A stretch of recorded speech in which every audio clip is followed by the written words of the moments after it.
വിശദാംശങ്ങളിലേക്ക്. പാനൂർ സ്ഫോടന കേസിൽ 2 പേർ കൂടി പിടിയിൽ. ഷിജാൽ, അക്ഷയ് എന്നിവരാണ് ഉദുമൽപേട്ടയിൽ നിന്ന് പിടിയിലായത്. ഡിവൈഎഫ്ഐ കുന്നോത്തുപറമ്പ് യൂണിറ്റ് സെക്രട്ടറിയാണ് ഷിജാൽ. വിവരങ്ങളുമായി അമൽനാഥ് പാടിച്ചാൽ ചേരുന്നു. അമൽ, പിടിയിലായവരുടെ പങ്കാളിത്തം, സ്ഫോടനത്തിലുള്ള പങ്കാളിത്തം എങ്ങനെയാണ് സംശയിക്കപ്പെടുന്നത്?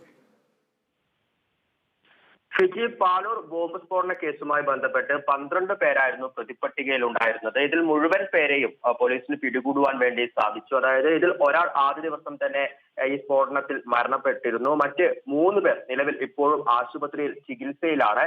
ഇന്ന് വൈകുന്നേരം വരെ ഇതിലെ 6 പേരെ പോലീസ് അറസ്റ്റ് ചെയ്തിരുന്നു. ഈ 2 പേർക്കുള്ള തിരച്ചിൽ നടത്തിക്കൊണ്ടിരിക്കുകയായിരുന്നു.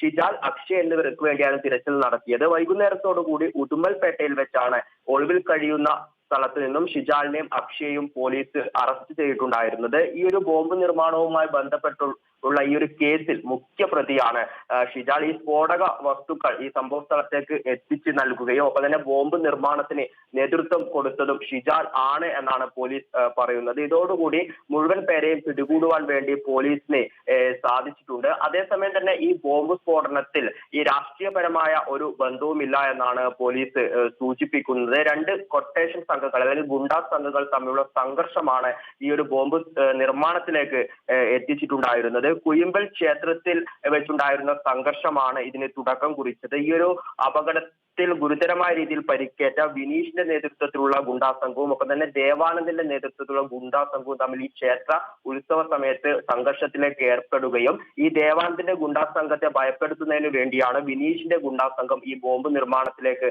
ഏർപ്പെട്ടിട്ടുണ്ടായിരുന്നത്. ഷിജാലായിരുന്നു എല്ലാ നേതൃത്വവും നൽകിയിട്ടുണ്ടായിരുന്നത്. ഇതിനിടയിലാണ് ഈ ബോംബ് സ്ഫോടനം നടക്കുന്നത്. അല്ലാതെ ഇതിനു പിന്നിൽ മറ്റ് രാഷ്ട്രീയപരമായ ബന്ധങ്ങളൊന്നും ഇല്ല എന്ന് പോലീസ് സൂചിപ്പിക്കുന്നു. അതേസമയം തന്നെ ഈ ബോംബ് സ്ഫോടനത്തിൽ മരണപ്പെട്ട ഷെറിന്റെ വീട്ടിലേക്ക് സിപിഎമ്മിന്റെ പ്രാദേശിക നേതാക്കൾ എത്തിയിരുന്നു. ഇത് വലിയ രീതിയിലുള്ള ആരോപണങ്ങൾക്ക് തുടക്കം വെക്കുകയും ചെയ്തിരുന്നു. എന്നാൽ മുഖ്യമന്ത്രി അടക്കം ഇതിനെ ന്യായീകരിച്ചപ്പോൾ രംഗത്ത് വരുന്ന കാര്യങ്ങളാണ് കാണുവാൻ വേണ്ടി സാധിക്കുന്നത്. സ്ഥലത്ത് ഒരാൾ മരണപ്പെടുകയും അയാളെ കുടുംബത്തിലേക്ക് ഇത്തരത്തിൽ പാർട്ടി നേതാക്കൾ എത്തിയത് അത് നാട്ടു നടപ്പാണ് എന്ന രീതിയിലാണ് സിപിഎം അടക്കം ഇതിനെ നിലവിൽ പ്രതിരോധിച്ചിരിക്കുന്നത്. എന്തു തന്നെയായാലും ഇതിലെ ഈ ഒരു ബോംബ് സ്ഫോടന കേസിലെ 12 പേരെയും പോലീസിന് പിടികൂടുവാൻ വേണ്ടി സാധിച്ചിട്ടുണ്ട്. ഇതിന് പിന്നിൽ രാഷ്ട്രീയപരമായ ഒരു ബന്ധവും ഇല്ല എന്നാണ് പോലീസ് വ്യക്തമാക്കുന്നത്. ശരി അമൽ. പാനൂർ ബോംബ് നിർമ്മാണത്തിന് പിന്നിൽ ഗുണ്ടാ സംഘങ്ങൾ തമ്മിലുള്ള കുടിപ്പകയെന്ന് മൊഴി. കുയിമ്പിൽ ക്ഷേത്ര ഉത്സവത്തിലുണ്ടായിരുന്ന സംഘർഷമായിരുന്നു കുടിപ്പകയ്ക്ക് കാരണമെന്ന് പോലീസ് പറയുന്നു. ബോംബ് നിർമ്മാണത്തിൽ രാഷ്ട്രീയ ബന്ധങ്ങളില്ലെന്നും പോലീസ് പറയുന്നു. കുയിമ്പിൽ ക്ഷേത്രോത്സവത്തിലുണ്ടായിരുന്ന സംഘർഷമാണ് ഗുണ്ടാ ഗ്യാങ്ങുകൾ തമ്മിൽ കുടിപ്പക ഉണ്ടാകാൻ കാരണം. സ്ഫോടനത്തിൽ പരിക്കേറ്റ വിനീഷ് നയിച്ച ഗ്യാങ്ങും ദേവാനന്ദ് നയിച്ച മറ്റൊരു ഗ്യാങ്ങും തമ്മിലായിരുന്നു ശത്രുത. ദേവാനന്ദിനെതിരെ കാപ്പക്ക് ശുപാർശ ചെയ്തിരുന്നു. ഓരോ സ്ഥലത്തും മേധാവിത്വം ഉണ്ടാക്കാൻ 2 ഗ്യാങ്ങുകളും ശ്രമിച്ചിരുന്നു. പല സന്ദർഭങ്ങളിലായി ഇരു ഗ്യാങ്ങുകൾ തമ്മിൽ ഏറ്റുമുട്ടി. ബോംബ് നിർമ്മാണത്തിനു പിന്നിൽ രാഷ്ട്രീയ ബന്ധങ്ങളില്ലെന്നും പോലീസ് വ്യക്തമാക്കി. അതേസമയം രാഷ്ട്രീയ പാർട്ടികൾ പ്രതികളെ സംരക്ഷിക്കുന്നതിനു വേണ്ടി ഇടപെട്ടിട്ടില്ലെന്നും പോലീസ് പറഞ്ഞു. എതിരാളികളെ ബോംബ് കാണിച്ച് ഭീഷണിപ്പെടുത്തുകയായിരുന്നു ബോംബ് നിർമ്മിച്ച സംഘത്തിന്റെ ലക്ഷ്യം. അറസ്റ്റ് ചെയ്തവർക്കെല്ലാം ബോംബ് നിർമ്മാണത്തിനെ കുറിച്ച് വ്യക്തമായ അറിവുണ്ടായിരുന്നു. 12 പേരായിരുന്നു ഈ ബോംബ് നിർമ്മാണത്തിൽ ഉൾപ്പെട്ടിരുന്നത്. മുഴുവൻ പേരെയും പോലീസ് തിരിച്ചറിഞ്ഞിട്ടുണ്ട്. ഒരാൾ അപകടത്തെ തുടർന്ന് മരണപ്പെട്ടിരുന്നു. 3 പേർ ചികിത്സയിലാണ്. Kerala vision news, Kannur.